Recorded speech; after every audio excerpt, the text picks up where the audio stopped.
Hello guys, मैं सुनील पारिक हर्षित चौधरी के साथ टी सीरीज क्लासेज में आपका हार्दिक स्वागत करता हूं। तो आज का जो अपना पॉइंट रहेगा वो रहेगा अपन जो पॉइंट पढ़ रहे थे वो पढ़ रहे थे आवर्ती मीटर।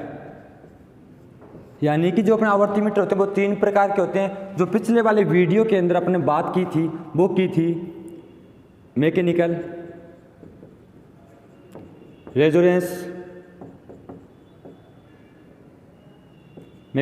रेजोनेंस आवर्ती मीटर के बारे में। यानी कि जो अपना यांत्रिक प्रकार का जो रेजोनेंस आवर्ती मीटर होता है उसके बारे में अपने बात की थी पिछले वाले वीडियो के अंदर। इस वीडियो के अंदर जो बात करने वाले हैं वो करने वाले विद्युत अनुनादी आवर्ती मीटर के बारे में। यानी कि मैंने आपको जो कार्य प्रणाली बताई थी मैकेनिकल की, यानी कि एक किसी वस्तु की प्राकृतिक कंपन आवृत्ति किसी माध्यम की कंपन आवृत्ति के बराबर हो जाती है तो वो क्या करने लग जाती है, कंपन करने लग जाती है। इसके बारे में मैंने आपको बताया था। इस वीडियो के अंदर जो बात करेंगे विद्युत अनुनादी के बारे में, यानी इसके अंदर भी सेम वैसा ही होता है। यानी कि विद्युत रेजोनेंस, यानी कि जहाँ पे XL और XC बराबर हो जाए, जहाँ पे क्या हो जाए XL और XC बराबर हो जाए तो उसको क्या कहते हैं अपन, रेजोनेंस। तो इसके अंदर दो प्रकार के आते हैं। कितने टाइप के आते हैं? दो प्रकार के आवर्ती मीटर आते हैं इसके अंदर। एक तो आता है जिसके अंदर अपना R और L जुड़ा हो, एक अपने पास आता है जिसके अंदर अपना R और C जुड़ा हो। यानी कि एक मीटर एक ऐसा मीटर होता है जिसके अंदर एक इंडक्टर और एक प्रतिरोध लगा होता है, और जो दूसरा अपना मीटर होता है उसके अंदर कैपेसिटर और प्रतिरोध लगे होते हैं। इसके बारे में अपन बात करेंगे। तो देखते हैं सबसे पहले R और C वाले की बात। यानी कि अपना जो RC प्रकार का मीटर होता है, RC प्रकार का आवर्ती जो मीटर होता है वो किस प्रकार काम करता है, उसकी वर्किंग प्रोसेस कैसे होती है, उसके बारे में अपन बात करेंगे। तो देखते हैं।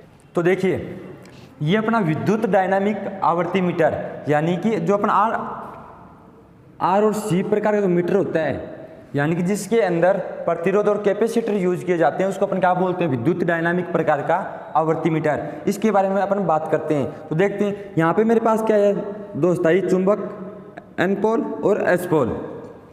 ठीक है, ये हो गया मेरे पास पैमाना, और ये हो गई मेरे पास दो कुंडलियाँ।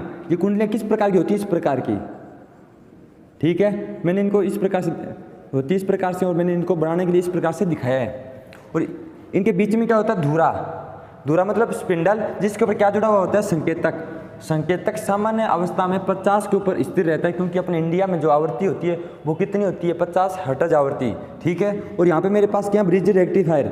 इसका मतलब ये हो गया, यहाँ पे जो ब्रिज रेक्टिफायर हैं मेरे पास, ये क्या करेंगे, AC को DC में परिवर्तित करेंगे। AC को DC में, इनका काम क्या है, AC को DC में परिवर्तित करने का। यानी कि इसके अंदर 4 डायोड प्रयोग किए गए, और यहाँ पे क्या बनाया गया, ब्रिज बनाया गया। किस प्रकार से, इस प्रकार से। ये हो गया मेरे पास 1 डायोड, ये हो गया दो, मेरे पास 2 डायोड, ये हो गया मेरे पास 1 3, ये 4। यहाँ से DC दे देगा, और यहाँ पर आपको सप्लाई देनी है AC, यहाँ पर AC। यानी कि 4 डायोड को इस प्रकार से जोड़ा गया है।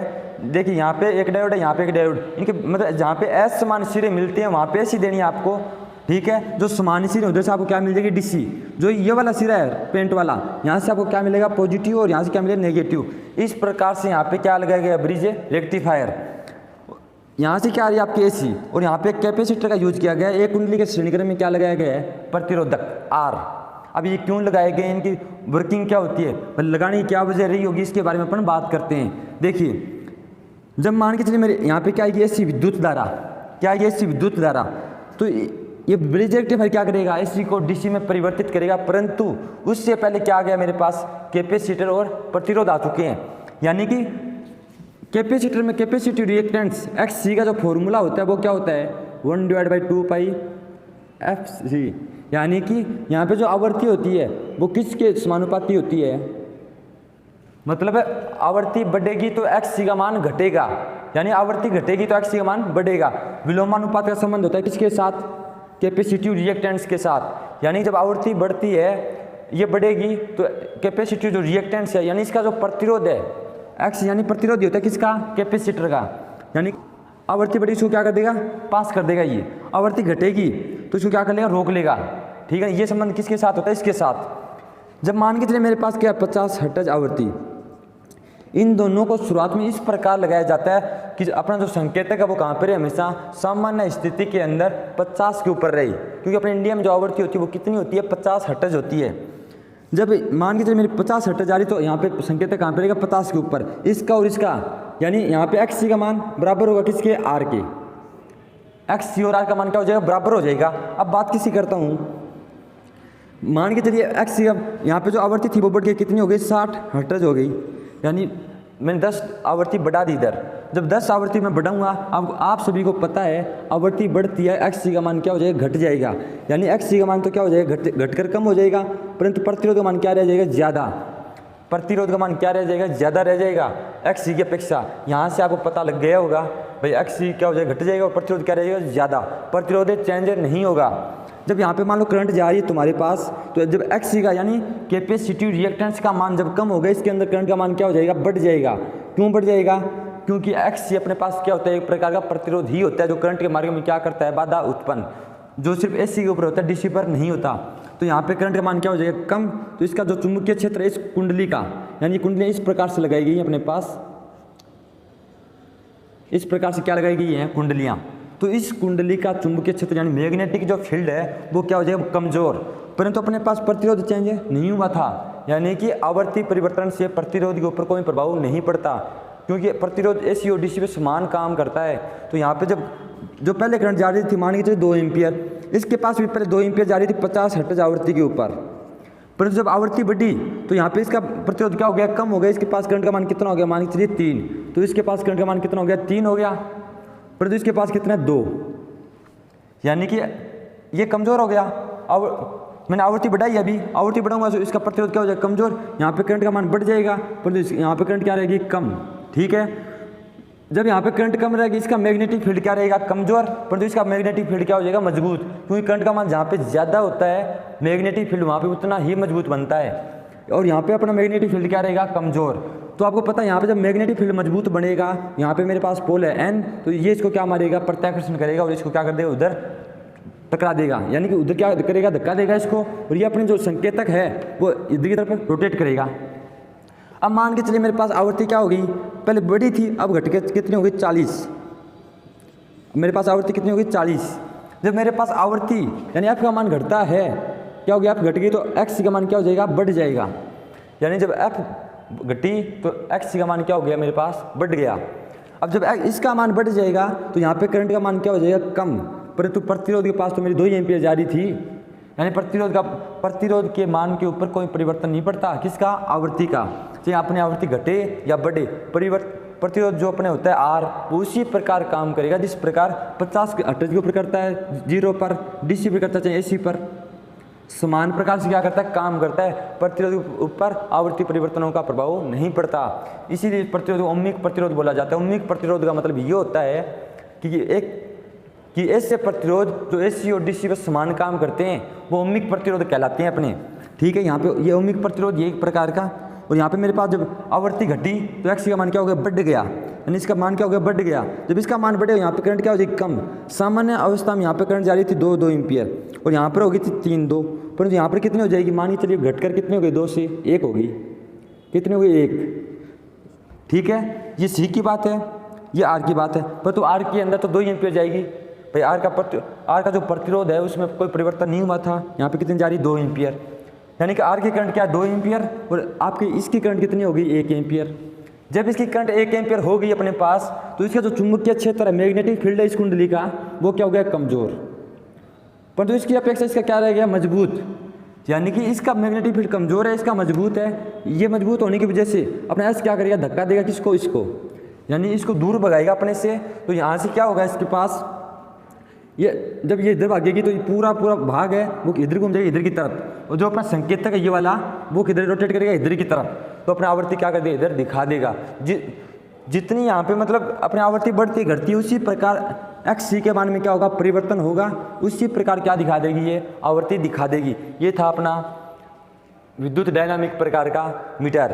अब देखिए इस मीटर की विशेषताएं, ये मीटर सिर्फ और सिर्फ किस पे काम करता है, एसी के ऊपर, परंतु आंतरिक रूप से ये डीसी पर काम करता है, एसी पे काम में नहीं कर सकता। और यहाँ पे आप क्या करते हो, यहाँ पे एसी दे देते हो मान के चलिए, तो यहाँ पे क्या होगा, परिवर्तनीय प्रकार का चुंबकीय क्षेत्र यानी एन और एस बार बार बदलेंगे, कभी एन खींचेगा उसको, कभी दूर भगाएगा, कभी खींचेगा, ऐसे ये क्या करता रहेगा, कंपन करता रहेगा। तो ये अंदर जो आंतरिक रूप से एसी पे काम नहीं करता, परंतु बाहरी रूप से ये एसी के ऊपर ही काम करता है। अगर आप यहाँ से डीसी देते हो, कितने पर आ गया, 0 पर, क्यों आ जाएगा, क्योंकि यहाँ पे कैपेसिटर डीसी पे काम नहीं करता, ये करंट को प्रभावित नहीं होने देगा इधर से। जब यहाँ पे करंट का मान 0 है तो इसका मैग्नेटिक फील्ड 0 है, परंतु यहाँ पर करंट जा रही है तो ये पूरा पूरा इधर रोटेट कर जाएगा 0 की तरफ। ठीक है, ये तो बात है इसकी। भाई ये अपना मीटर एसी पर ही काम करता है, डीसी पे काम नहीं करता।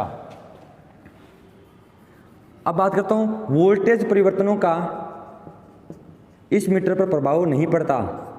क्यों नहीं पड़ता, क्योंकि मान लो वोल्टेज बढ़ती है घटती है, उससे आवृत्ति पर कोई प्रभाव नहीं पड़ेगा। आवृत्ति जो अपने 50 हर्ट्ज आवृत्ति है, चाहे अपने पास 100 वोल्टेज है तो भी कितनी रहेगी, 50 हर्ट्ज।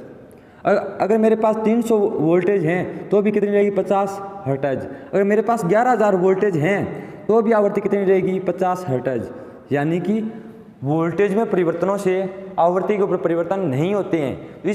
इसीलिए ये जो मीटर है इसके ऊपर वोल्टेज परिवर्तनों का कोई प्रभाव नहीं पड़ता है। ठीक है, आवृत्ति परिवर्तनों का प्रभाव पड़ता है, मैंने बता दिया। आवृत्ति बढ़ेगी घटेगी तो मीटर क्या करेगा, उतनी कम दिखाएगा, ज़्यादा दिखाएगा। ये वाला जो मीटर है उसकी जो रेंज होती है वो कितनी होती है, 40 से 60 हर्ट्ज तक ये आसानी से माप सकता है। इसे बड़ा भी बना सकते हैं। सामान्यतः 40 से 60 हर्ट्ज मापने के लिए ही ये मीटर बनाया जाता है। इसे अगर ज़्यादा नापनी है आपको तो दूसरा मीटर प्रयोग करना पड़ेगा। अब बात करता हूँ इसके बारे में, एक ये वाली कि ये जो मीटर है इसका जो पैमाना आपको दिखाया गया, ये पैमाना होता है अनुपातिक।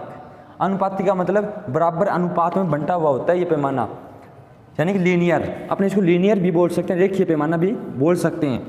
यानी कि जो अपना स्केल होता है उसके अंदर जो पैमाना होता है, मान लीजिए यहाँ पे 1 आ गया, यहाँ पे 2 आ गया, यहाँ पे 3 आ गया, यानी कि 1 सेमी 2 सेमी जो आते हैं अपने पास, उनके बीच की जो दूरी होती है, यानी ये मान लीजिए ये वाली दूरी, ये वाली दूरी, ये वाली दूरी, ये हमेशा क्या रहती है, बराबर। इसी प्रकार का इस मीटर का पैमाना होता है। यानी कि ये क्या होता है, लीनियर पैमाना। लीनियर पैमाना, इसको रेखीय भी बोलते हैं। ठीक है, अनुपातिक पैमाना भी बोलते हैं। इसका पैमाना होता है रेखीय पैमाना। अब मैंने आपको पिछले वाली वीडियो जो मैंने आपको पीएमसी वगैरह पढ़ाई थी उसके अंदर बताया भी था, जिस मीटर के अंदर आपको कुंडलियां घूमती हुई मिल जाएं उस मीटर का पैमाना 99% कौन सा होगा, रेखीय पैमाना होगा, अनुपातिक पैमाना। ठीक है, ये थी इसमें विद्युत डायनामिक मीटर की बात। इस वीडियो के अंदर अपन यहीं तक पढ़ेंगे और अगले वाले वीडियो के अंदर विद्युत डायनामिक जो मीटर था ये तो पढ़ लिया, इसके अंदर जो अपना इलेक्ट्रिकल रेजोनेंस जो मीटर होता है, एक प्रकार का मीटर और आता है, उसको बोलते हैं अपन RL। उसके बारे में अगले वाली वीडियो के अंदर बात करेंगे। मैं आशा करता हूँ ये वीडियो आपको पसंद आया होगा। और ये वीडियो आपको पसंद आया तो इस वीडियो लाइक कीजिए, शेयर कीजिए, हमारे चैनल को सब्सक्राइब कीजिए। Thank you guys.